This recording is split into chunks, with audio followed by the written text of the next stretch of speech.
Hello viewers, আসসালামু আলাইকুম। আজকে একটি পাইপের মধ্যে ঢালাইয়ের কিছু ময়লা আটকে গেছে। এই পাশে আমাদের গুঁড়াটা ওই পাশে ঢুকছে, কিন্তু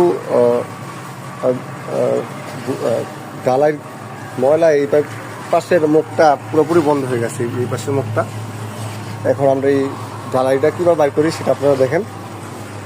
মাহিম, তুমি গুঁড়োগুলোরে পেঁচ দাও। দেখেন আমরা এনে গুনারে পেঁচ দিয়া গোল গোল ইয়ে বানানো নিতেছি। একটু বেশি করে পেঁচ দিও, গোল দিয়ে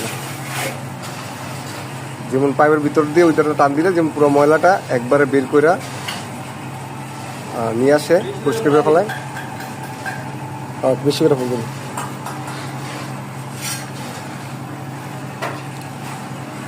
ভিডিওটা যদি ভালো লাগে অবশ্যই পেজটি ফলো করবেন, লাইক, কমেন্ট, শেয়ার করবেন।